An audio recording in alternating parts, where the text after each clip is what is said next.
पुणी अड़ुआरे महाकाशचारी सुनीता विलियम्स पृथ्वी को फेरिबे केबे ये जो प्रश्न भितर द्वंद्व दिन को दिन बढ़िबारे लागिछि।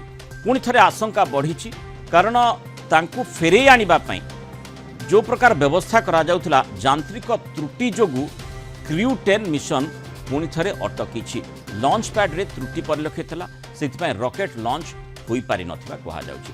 तेणु यही मिशन पुणी केबे आरंभ हेबो ताहा स्पष्ट होई नाही। अंतर्जातीय महाकाश केन्द्र में फसी रही सुनीता विलियम्स एवं बुच विल्मर तांकु फेरे आनिबाकु क्रू 10 मिशन पाई सबु प्रकार प्रस्तुति प्रायतः शेष पर्यायर पहुंचीला। मार्च 12 रे मिशन लॉन्च हेबानी स्थिर होइतिला किंतु एबे पुणी थरे अनिश्चितता बढ़ी जाइछि। गत वर्ष जून मासरे मात्र 10 दिनर महाकाश यात्रा रे सुनीता विलियम्स एवं बुच विल्मर बाहरी थिले किंतु वर्तमान पर्यंत सेमाने फेरी पारि नाहांती। महाकाश जाइथिबा बोइंग स्टारलाइनर रे त्रुटि देखा देबारु प्राय 8 मास हैला अंतर्जातीय महाकाश केन्द्र रे दुई महाकाशचारी सेठी फसी रही से भितर आम देखीचे कि भाव में ताकुनी राजनैतिक आरोप प्रत्यारोप जारी रही। विशेष भाव में बाइडेन प्रशासन को ट्रंप प्रशासन वर्तमान दायी करुच्ची दुई महाकाशचारी कि भाव में एते दिन धरी सेठी फसी रही। अधिक आलोचना करबा आम सहित महाकाश विज्ञानी डॉक्टर शुभेन्दु पट्टनायक जोड़ी। डॉक्टर पट्टनायक स्वागत करबा आलोचना को। कौन है पुणी थे जदिओ ट्रंप खूब आशावादी थिले मस्क मध्य कही जे तुरंत से फेरी आनिबा पय प्रस्तुति कर किंतु वर्तमान आम देखुचे जे जो भली टेक्निकल ग्लिचेस आसी बोली कहा जाउछि से प्रकार स्थिति हैला जे से माने पुणी थे गोटे अनिश्चितता भीतर को ठेली ही गले। नहीं देखंतु एथिरे नहीं देखंतु असुविधा है अति बेसी असुविधा है साधारणतः गोटे महाकाश यात्रा परीक्षा निरीक्षा करा सेइथिरे तांकर हाइड्रोलिक सिस्टम रे किछला त्रुटि परिलक्षित जोथि पेका से माने पाखापाखि 12 घंटा पहुंचे निश्चय गोटे बड़ द्वंद्वात्मक स्थिति भीतर समस्त रहिचंती। टिके वैषयिक त्रुटि रहिछि डॉक्टर पट्टनायक आम आपन निकट को फेरुछु टिके इको आमे अनुभव करूछु जे किभଳି भाबरे आपनकर जो आपन जा कहउचंती ता देख सुना जाउछि किंतु कथा होछि जे समस्त व्यग्रतार सहित पृथ्वीवासी समस्ते अपेक्षा करिसेंती सुनीता विलियम्स एवं बुच विल्मर किभଳି भाबरे सुरक्षित ढंग से पृथ्वी पृष्ठ को फेरिबे सेथिपई प्रक्रिया आरंभ होइछि। ट्रंप प्रशासन मध्य ताकू खूब गुरुत्वारोप करिछि किभଳି जल्दी से फेरे आनिबार आवश्यकता रही से कथाटिक मध्य समस्ते गुरुत्व दौरान कारण विभिन्न समय विभिन्न प्रकार रिपोर्ट मध्य आसुची से सेठी माने उभयंकर स्वास्थ्यावस्था को नहीं जदिव आम देखुचे से माने निजे कहते भल रहीचु किंतु जेतेबेले महाकाश रे एते समय धरी से रोचंती स्वाभाविक भाव में विभिन्न प्रकार आशंका समस्त मन में जोड़ी हुई रही था। तेणु समस्ते आशा करती जे खूब शीघ्र से फेरी आनिबे किंतु जो माने जो वैषयिक त्रुटि कथा कहा जाउछि प्रकृत में सेटा कौन जो से फेरी पारना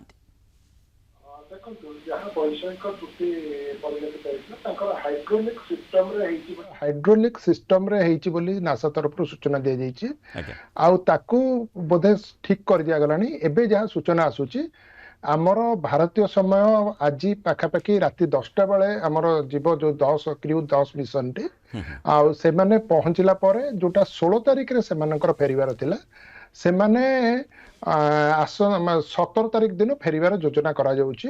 तेणु आमे आशा करिबा आसंता मार्च 17 तारिख दिन से माने सेटु बाहरी के 17 तारिख लेट नाइट रे आसी पहुंचिबे बोले जहाँ योजना करा जाइछि। नासा तरफ मध्य लास्ट सूचना रे दिया जाइछि जहाँ थिला त्रुटि जो हाइड्रोलिक सिस्टम रे ताको सुधारी ने जाइछि आउ टिके विलंब करा जाउछि एतिपेंका जे तांकर पानी पाकर सेठी मध्य प्रॉब्लम रहिछि जो पाद देखि सर उठिक रॉकेट टी जीव सेठी झड़ बात्या वर्षार किसी संभावना रही पूर्व सूचना थिबारु सेठी पेंका से माने आज वर्तमान सेकंड शेड्यूलटा भारतीय समय राति 10:30 बेलू रखिछंती पाखापाखि से समय जीव आशा कर जाउछि जानटी बोली किंतु जो जो जो वर्तमान जो प्रकार व्यवस्था करा जाइछि जो बड़ी भाव में जो जानटी को प्रेरण करा जिवो उभय को आनिबा पई फेरी आनिबा पई पृथ्वी पृष्ठ को जो थिरे वैषयिक त्रुटि परिलक्षित होइछि जदिओ आपण जहाँ सूचना दउछन्ते अपडेट रहिछि जे किभଳି भाव में ता से त्रुटि दूर करा गलानी एवं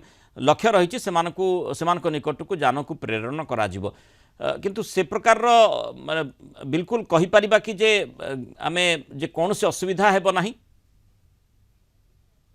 ସେଇଟା ତ ସମସ୍ତେ ଆମେ ଆଶା କରିବା ଯେ କୌଣସି ଅସୁବିଧା ହବନି, ଆଉ ସେଇଟା ଅସୁବିଧା ହବ ନାହିଁ ବୋଲି ସେମାନେ ତାକୁ ଡିଲେ କରୁଛନ୍ତି।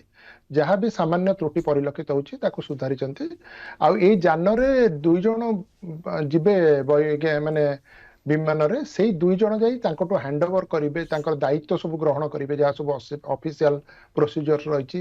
ସେମାନେ ଯୋଉ ସବୁ ପରୀକ୍ଷା ନିରୀକ୍ଷା କରୁଥିଲେ ସେ ବିଷୟରେ ସେମାନେ ସବିଶେଷ ତଥ୍ୟ ନେଲା ପରେ ଏମାନେ 2 ଜଣ ସହିତ ଆଉ 2 ଜଣ ମିଶିକି ଫେରି ଆସିବେ। ତ ଯାହା ପ୍ରଥମ ପର୍ଯ୍ୟାୟରେ ରହିଛି ବର୍ତ୍ତମାନ 4 ଜଣ 2 ଜଣ ଆମର ପୂର୍ବରୁ ଯୋଉମାନେ ରହିଛନ୍ତି ଫସିକି, ୱିଲିୟମ୍ସ ଏବଂ ବିଲ୍ ଉଲମର 2 ଜଣ ପ୍ଲସ୍ ଆଉ 2 ଜଣ ବୈମାନିକ ଫେରିବେ ସେଇଥିରେ। ଆଉ ଯୋଉଟା ବର୍ତ୍ତମାନ ଲକ୍ଷ୍ୟ ଧାର୍ଯ୍ୟ କରାଯାଇଛି 17 ତାରିଖ ଦିନ ସେଠୁ ସେମାନେ ବାହାରିବେ। ତେଣୁ ନିଶ୍ଚିନ୍ତ ଭାବରେ ସମସ୍ତେ ଆଶା କରିବା, ଏତେ ଦିନ ବିଳମ୍ବ ହେଲାଣି, ତେଣୁ ଯେମିତି ଆମର ଗୋଟେ ରହିଛି ବିଳମ୍ବ ହେଉ ପଛେ ଆମେ ସୁରକ୍ଷିତ ଆସି ପହଞ୍ଚିବା ଦରକାର। ତ ସେଇ ପ୍ରକ୍ରିୟାକୁ ସେମାନେ ବଜାଇ ରଖିଛନ୍ତି। ସବୁ ଜିନିଷକୁ ଠିକନିକ ପରୀକ୍ଷଣ କଲା ପରେ ଏବେ ଆଗକୁ ବଢିଛନ୍ତି। ନିଶ୍ଚିନ୍ତ ଭାବରେ ସୁରକ୍ଷିତ ହୋଇ ସେମାନେ 17 ତାରିଖରେ ଫେରିବା ବୋଲି ସମସ୍ତେ ଆଶାବାଦୀ ରହିଛନ୍ତି। ବହୁତ ବହୁତ ଧନ୍ୟବାଦ ଡକ୍ଟର ଶୁଭେନ୍ଦୁ ପଟ୍ଟନାୟକ ଆଲୋଚନା ଆମ ସହିତ ରହିଥିବାରୁ ମତାମତ ରଖିଥିବାରୁ।